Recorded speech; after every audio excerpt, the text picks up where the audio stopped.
Hi, welcome to the Labor Economics course, online version of the course.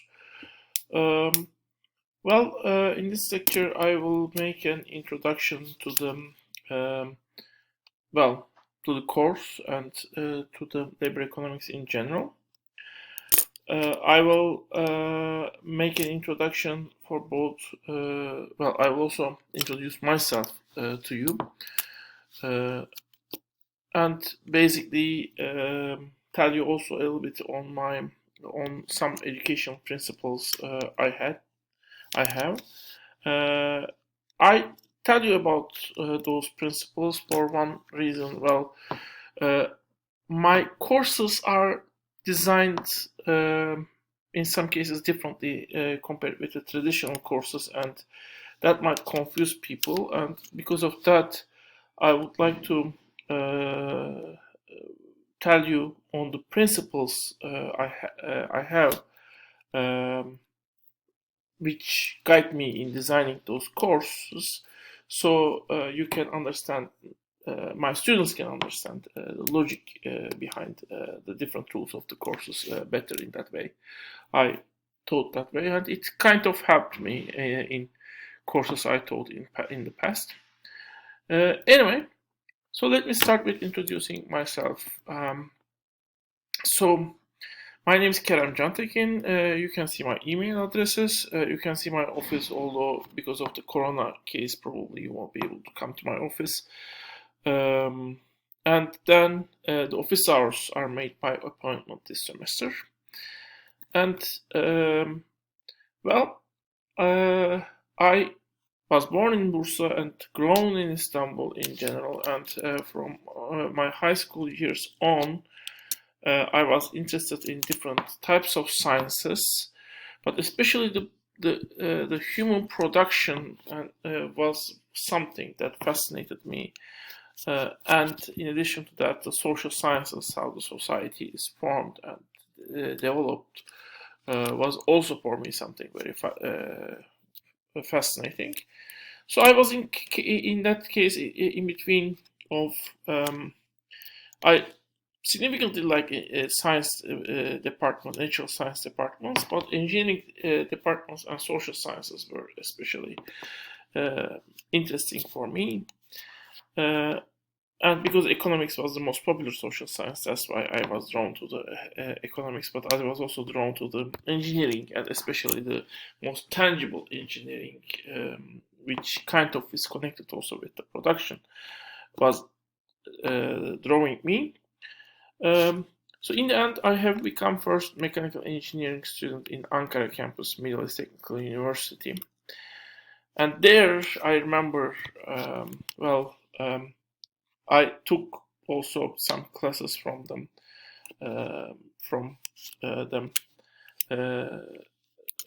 for energy branch of the mechanical engineering, and there, especially when I took one course from alternative energy.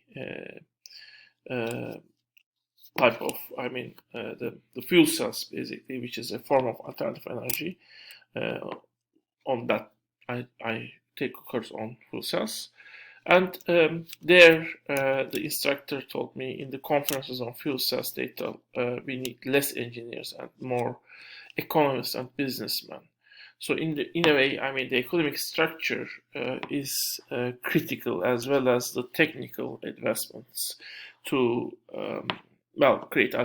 create and promote alternative energies, basically.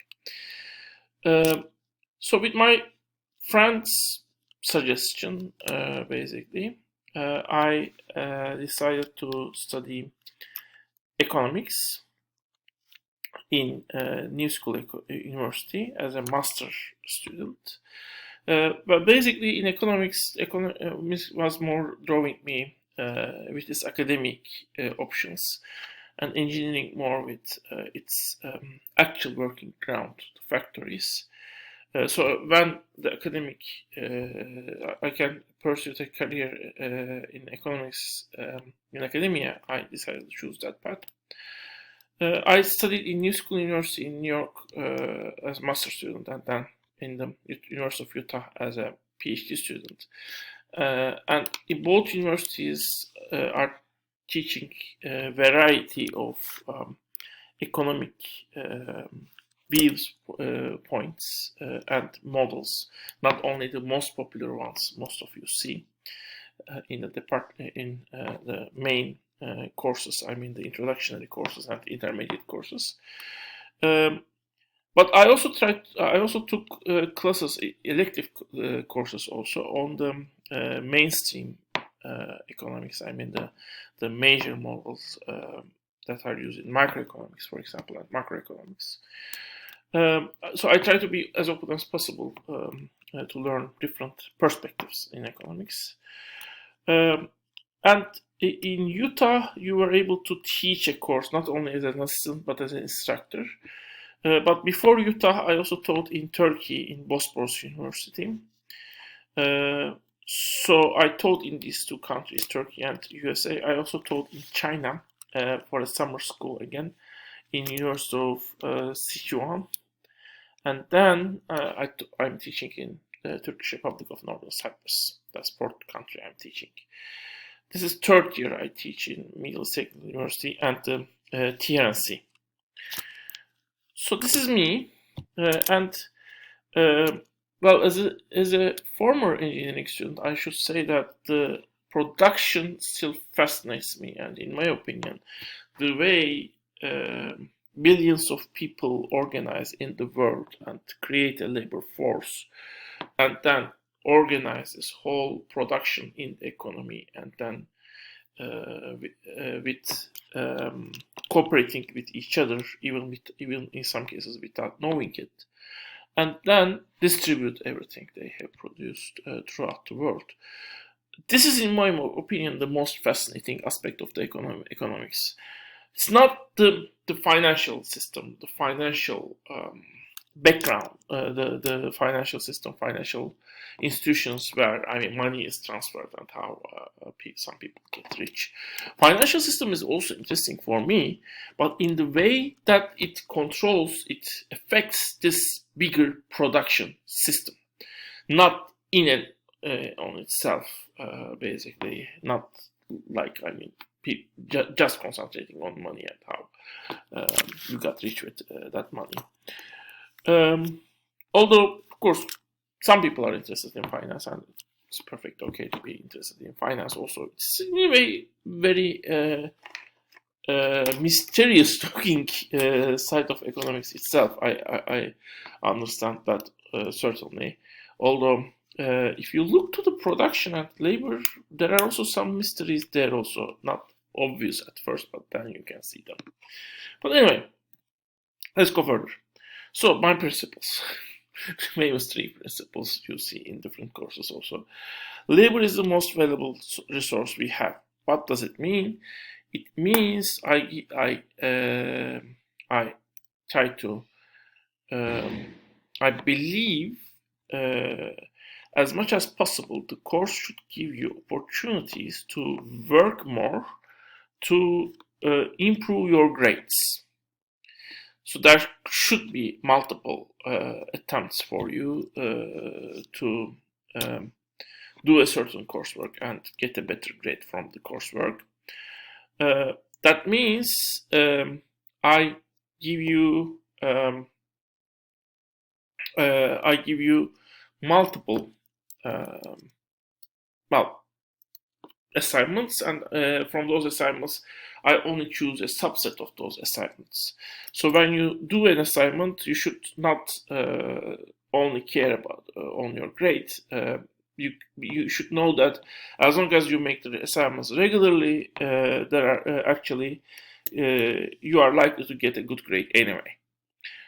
Because I choose a subset of your assignment grades, not only and a very small subset of your assignment grades, not only large, not only the not drop only very a few lows out of your assignments, but this might lead some people to basically not do the assignments and do only the assignments at the very end. It's okay, you can do that. I don't specifically feel any have any bad feelings for people who do that. But in that case, the assignments, the regular ones, especially you have alternative ones also in this course, are opportunity for you to prepare for the midterm and final. You will miss that opportunity. In addition to that, also it might be more difficult if you and more risky if you push all the coursework to the end of the semester. The course should be fair, which basically means that whenever you request from me, before I decide whether I will meet that request or not, I need to think everyone in the class, everyone in the course, and my decision related to your request should be done taking account everyone, whether it is fair for everyone or not. So as far as possible, I don't grant special requests for the students, except for very extreme cases like having a car accident, for example. But I also try to create options for the people so that people can arrange themselves according to their wishes and according to their abilities and wishes, basically.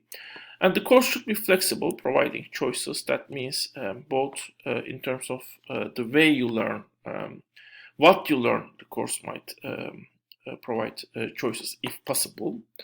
You might concentrate on specific topics and basically study those topics more. In this course, that's not that much possible because kind of all topics are relevant and they are connected to each other. But the course should, in my opinion, if possible, also provide flexibility on what type of coursework you should take on to show that you have learned what is required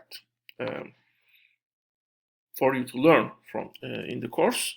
In that sense, this course gives you options. I mean, you have 3 types of assignments, and you can also write a term paper that will replace your exam. So you have that kind of choices in the course, in this course. In addition to those first 3, you also need to learn background of the information given. Don't accept what is given as the God-given facts, but how those ideas, how those theories or models are formed. Are there any critics? What are their limits? Those things are things, in my opinion, you should learn, and you should use the information to build an opinion and discuss practical problems, which in this course, in the regular assignments at least, I do to a small extent. But you should at least form a comment and a discussion related to each topic we are covering, and you should criticize and critically evaluate what is being taught, which also to some extent I try to accomplish in the assignments and to some extent in the discussions. Although the last 2 you can also do in a more appropriate way if you choose to do presentations, alternative assignments, or the term paper, which you can. These are 3 things you can basically do as coursework in this course. I will give more details on all of these in coming slides. So this is a textbook. It is available in the reference section of the library, and at least 2 years before it was possible to buy it online. If it is not possible now, please tell me. I will find an option for you to buy it from internet. PowerPoint slides and lectures, of course, will be uploaded to the internet. Structure of the video lecture. We might have a first discussion on a new source, probably. I might also direct you to a video at the beginning of the course. Then I will give you background information. Well, let me stop here, by the way. We are close to the 15 minutes mark. Let me continue in the next part of this lecture. See you.